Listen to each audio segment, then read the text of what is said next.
In disc golf's latest news, Natalie Ryan responds to Catrina Allen's statement in an amicus brief to the U.S. Supreme Court in support for women and girls in sports. I'm Swiss Cheese with the disc golf world, and let's jump into the latest news surrounding trans athletes in disc golf. Catrina Allen's statement in the amicus is as follows. I've been playing sports since I was 5 years old, and although I've lost many times over the course of my career, I've never felt as defeated as the day I had to compete against a male opponent in the disc golf female professional division. As tears ran down my face during an Elite Series tournament, I realized that even though I have strict practice regimen, workout plan, and am known as a fighter, there is no outworking the physical advantages that a male has. I have since faced 4 different males in the female category in 26 different tournaments. The worst part is if women speak out and share their feelings of defeat and frustration, they fear loss of sponsorship and the very public wrath of those defending the male athletes. The women feel helpless, scared, voiceless, and isolated. Natalie Ryan's response to the statement goes as follows. Well, Catrina said what I already knew she believed. She doesn't see me as the human being I am. If the PDGA actually found that trans women had any advantage in the FPO, we wouldn't be playing with the women at all. The fact of the matter is they asked the committee to Google things and did no real research of their own. All her statement says to me is that she needs to work on her mental game. If the presence of someone she doesn't agree with can ruin her day, then her skin is pretty thin. In another tweet, she says she made a statement for the Supreme Court of the United States stating that I'm a man and that she would never be able to compete against me. I'm far from unbeatable. She beat me 86.6% of the time. Natalie Ryan is still fighting legal battles to compete in tournaments this year.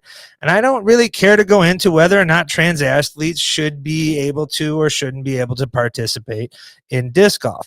But I do want to go into some of these statements and some of the questions and my comments on how I feel about them. First, I would love to know what specifically Allen feels are advantages Natalie or other trans athletes have over her game.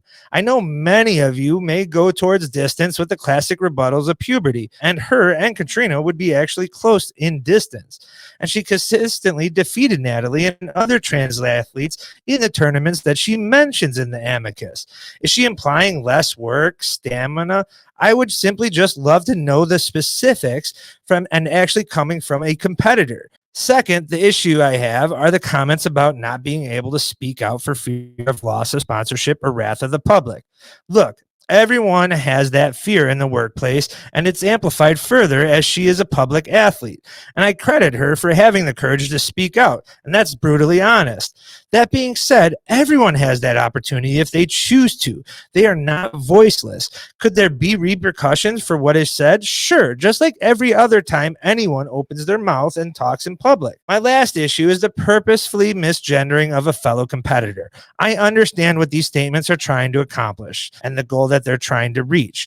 But there's nothing wrong with showing common human decency and respect, especially for members of a community that we are all part of. Now, as far as Natalie Ryan's statements, attacking a player personally was not the best look for her argument, in my opinion. Sticking to the facts and numbers, which you state the PDGA didn't do, is a far more successful approach to garner respect and attention. Turning the other cheek to not make this an issue over another player's statement, but instead that of discrimination by the PDGA and the lack of proof of trans athletes' advantages is a far better tactic to garner support.